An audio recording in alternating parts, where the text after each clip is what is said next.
আর সহ্য করতে পারছিলাম না, তাই চুলগুলো আজ কেটেই ফেলতে বাধ্য হলাম।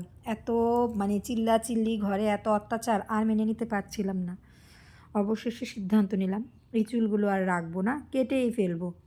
তো দেখতে থাকুন পুরো ভিডিওটা, আশা করি ভালো লাগবে। এই শখের চুলগুলো এখন আর শখের চুল নেই। বিয়ের পর শাশুড়ি বলেছিল আমাকে, আমার মনে আছে যে আমার বউ দেখতে যেমনই হোক, আমার বউর মাথা ভরা চুল আছে। আর আমার ছিল লম্বা চুল খুব পছন্দ করতো, আমার স্বামীও পছন্দ করতো, কিন্তু চুলগুলো বেশি দিন ধরে রাখতে পারলাম না, খুব অল্পতেই নষ্ট হয়ে গেল। তাই আজ সিদ্ধান্ত নিয়েছি চুলগুলো একদম ছোট করে দেব। কষ্ট হচ্ছে, কেননা অনেক দিনের চুল তো। আর সবচেয়ে বড় কথা, আমি এখন যত্ন নিতে পারি না চুলের। যত্ন না নেওয়াতে আমার চুলের সব এখান থেকে পড়ে পাতলা হয়ে গেছে, মাথা টাক হয়ে গেছে, চুল পাক ধরে গেছে। আর এটা হচ্ছে অতিরিক্ত মেডিসিন খাওয়া, তারপর আমি মানে গরম জলে শাওয়ার নেওয়া, এগুলো থেকেই। তো আমার ছেলে কষ্ট পাবে, আমি জানি যে চুল কেটে ফেলতেছি, ও জানে না। আর আমার বর হয়তো কিছু বলবে না, কারণ জানে, দেখতেছে যে আমি এখন যত্ন নিতে পারি না। কিন্তু আমি জানি না ওদের কেমন লাগবে, আমার না ভীষণ কষ্ট হচ্ছে। তো প্রচুর চুল ঝরতেছে, তো দেখি কি করি চুলগুলাকে। আর এই যে দুটো করে আগা বের হয়ে গেছে চুলের। আর এত মেডিসিন নিয়েছি এই 1 মাসে, মেডিসিনের কারণে সব চুল নষ্ট হয়ে গেছে।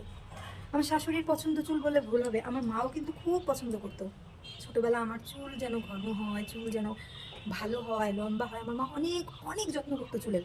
আমার মা এই একটা জিনিস খুব করেছে, আমার খাবার দাবার বা অন্য কিছু খেয়াল না রাখলেও সে মানে চুলের খুব যত্ন করেছে। তা আচ্ছা, দেখি চুলটাকে কি করা যায়। তো নিজের চুলটা নিজেই কাটবো, পার্লারে যাব না। পার্লারে গেলে চুল কাটার মানে কাটতেই তো হবে, তো টাকাও নেবে, পছন্দও হবে না। তার চেয়ে যেমনই হোক নিজেরটা নিজেই ট্রাই করি। চলেন আপনাদের সাথেও শেয়ার করি আমি কীভাবে আমার নিজের চুলটা কাটি। এই যে আমি চুলটা একটু আঁচড়ে নিলাম, ভালো করে আঁচড়ে নিয়ে এখন চুলটাকে একটা ঝুঁটি বেঁধে নিয়েছি। এইটুকু কাটবো, কি বলেন? এইটুকু কাটবো না আরেকটু কাটবো? এইটুকু কেটে দিই, কি বলেন? জানি না, আমার চুল কাটতে অনেক কষ্ট হচ্ছে, তারপরও কাটতে তো হবেই না, কেটেই ফেলি না, কষ্ট হচ্ছে।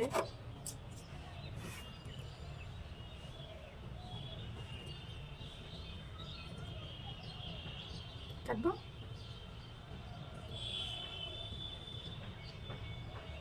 কষ্ট হচ্ছে, কি করবো? এগুলোকে চুল বলে? এগুলো রেখে কোনো লাভ নেই। মনে হচ্ছে আমার কলিজার ভিতরে কেচিটা চালাচ্ছি। দিলাম কেটে, ছোট করে দিলাম চুল।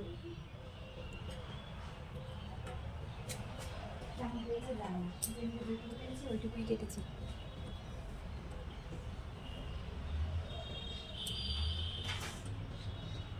বাঁচিয়ে দিলাম স্বামীর পার্লারে যাওয়ার খরচ। 8 ইঞ্চি পরিমাণ চুল কেটেছি। এই চুল লম্বা হতে আবার 1 বছর লাগবে, কিন্তু এই চুলটা থেকেও কোনো লাভ নাই। অপারেশনের পরে এত এত ওষুধ খেয়েছি, সব চুল ঝরে পড়ে যাচ্ছে, সব চুল।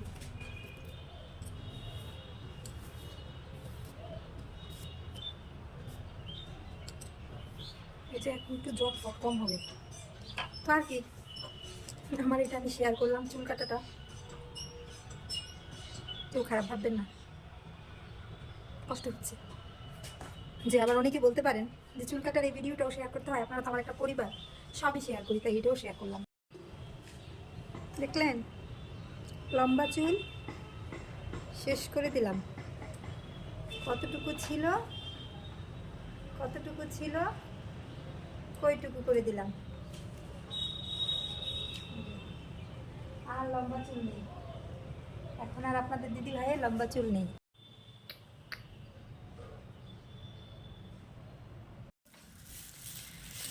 নাইকাস তো খইবাজ, একটা কথায় আছে না, প্রভাত বাক্য। তা আমার আসলে কাজ নেই আজকে সন্ধ্যার পরে, তো কি করব?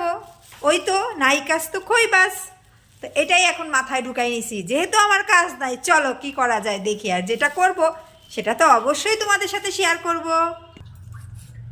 এই জিনিসটা কে কে পছন্দ করো দেখি বলো তো। আমার কিন্তু খুব পছন্দ, ভীষণ প্রিয় আমার। তো ভাবলাম যেহেতু আমার কাজ নাই, তো কিছু একটা করি এটা দিয়ে। আর এইটা কিন্তু সময় কাটানোর জন্য একটা খুব ভালো খাবার। আমার মনে হয় এটা অনেকেই জানো যে টাইম পাসের জন্য এটা একটা উত্তম খাবার। তোমার সময় কাটছে না, তুমি একবারই পপকর্ন ভেজে নাও, একদম সময় কেটে যাবে। তো চলো এটা পপকর্নটা ভাজি, দেখি আমার পপকর্নগুলো ফোটে কিনা। কড়াই গরম করে দিয়েছি, একটু তেলও দিয়ে দিলাম, আর সাথে দিব এই পপকর্নগুলা। একটু গরম হোক। আমার মনে হয় এই খাবারটা অনেকেই পছন্দ করে। তো আমার ভালো লাগতেছিল না আজকে, মনটাও ভালো না। তো ভাবলাম একটু পপকর্ন ভাজি, সন্ধ্যায় খাই আর তোমাদের সাথে গল্প করি।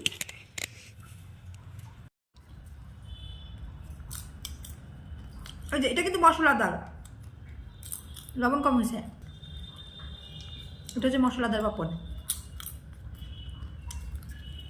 কার কার ভালো লাগে বলবে, আমার কিন্তু ভীষণ ভালো লাগে।